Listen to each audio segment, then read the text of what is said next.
जय हिंद दोस्तों। राजस्थान की तैयारी करने वाले सभी स्टूडेंट्स को जो है मेरा नमस्कार। तो आज हम बात करेंगे विजय स्तंभ के बारे में।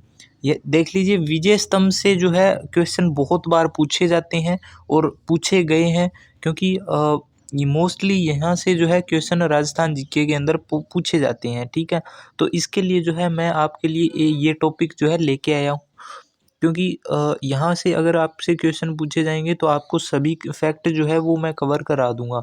ठीक है, तो जुड़े रहिए हमारे साथ, इस वीडियो को एंड तक देख लीजिए। ठीक है, तो सबसे पहले जो है हम बात करते हैं विजय स्तंभ के बारे में। तो विजय स्तंभ का निर्माण जो है वो 1440 से 48 के बीच में हुआ था, मोस्टली पूछा जाता है।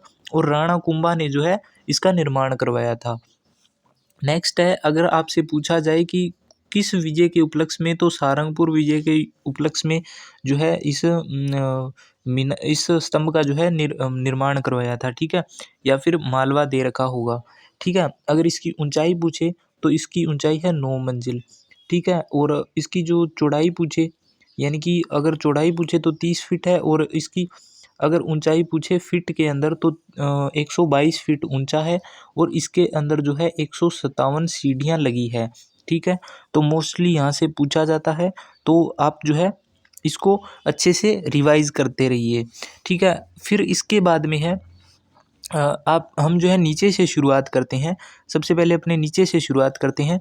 इसकी चौड़ाई जो है वो 30 फीट है, और इसकी जो तीसरी मंजिल है, तीसरी मंजिल पे जो है 9 बार अरबी भाषा में अल्लाह लिखा है।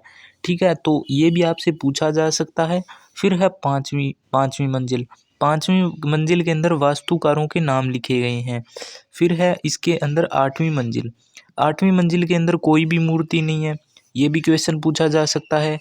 फिर है यहाँ पे ऊपर जो है 9वीं मंजिल के ऊपर जो है ये स्वरूप सिंह ने पुनः निर्माण करवाया था 9वीं मंजिल का। ठीक है, क्योंकि यहाँ पे बिजली गिरने के कारण जो है, यहाँ पे बिजली गिरने के कारण जो है ये क्षतिग्रस्त हो गया था, इसलिए जो है स्वरूप सिंह ने इसका पुनः निर्माण करवाया था। ठीक है, फिर नेक्स्ट आते हैं इसके जो है उपनाम क्या क्या है। विजय स्तंभ के उपनाम क्या क्या है, तो कीर्ति स्तंभ भी पूछा जा सकता है। यहाँ पे विजय स्तंभ ना देकर जो है कीर्ति स्तंभ भी दे सकते हैं, तो वो भी याद रख लेना। ठीक है, इसका दूसरा नाम है विक्टी टावर। फिर और भी इसके अन्य नाम है। फिर है इसका विष्णु ध्वज, गुरुड़ ध्वज, डमरू ध्वज, मूर्तियों का अजायब घर, क्योंकि इसके अंदर जो है मूर्तियाँ बहुत ज़्यादा है। ठीक है, तो ये भी आपसे पूछा जा सकता है, मूर्तियों का विश्व कोश। फिर है हिंदू देवी देवताओं का पौराणिक ग्रंथ, ये बहुत बार आ चुका है दोस्तों, तो ये आप जो है याद रखना। फिर है संगीत रंगमंच। ठीक है, और इसके जो है इसको किस किस ने इसके बारे में कथन कहे थे वो भी आपको याद रख लेने हैं। इसके अंदर जो है कर्नल जेम्स टोड ने इसको कुतुब मीनार बताया। तो निम्न में से किसने जो है कुतुब मीनार बताया विजय स्तंभ को, तो यहाँ पे अगर आपको दे रखा हो कर्नल जेम्स टोड, तो ये सही होगा। फिर है फर्ग्यूसन। फर्ग्यूसन ने क्या बोला, तो रोम टार्जन बोला था इसको। फिर नेक्स्ट देखते हैं इसके जो शिल्पकार है, इसको निर्माण करने वाले हैं, इसकी जो निर्माता है वो कौन कौन से हैं, तो प्रमुख तो है जेता। जेता के बाद में है नापा, पोम्मा, पुंजा और देवा। ठीक है, ये इसके जो है निर्माता है। फिर है प्रतीक चिन्ह है, यानी कि ये इसका चिन्ह है जो वो कहाँ कहाँ पे जो है यूज़ होता है। तो सबसे पहले है राजस्थान पुलिस, फिर है माध्यमिक शिक्षा बोर्ड अजमेर, फिर है जेके सीमेंट, फिर है अभिनव भारत। ठीक है, तो यहाँ पे जो है इस चिन्ह का उपयोग किया जाता है। नेक्स्ट आ जाइए। नेक्स्ट है कीर्ति स्तंभ प्रशस्ति के लेखक। इसका पहला तो है कवि अत्रि, नेक्स्ट है कवि महेश। जो ऊपर ही ऊपर 9वीं मंजिल पे कीर्ति स्तंभ प्रशस्ति है, उसके लेखक जो है वो है कवि अत्रि और कवि महेश। ठीक है, याद रखना।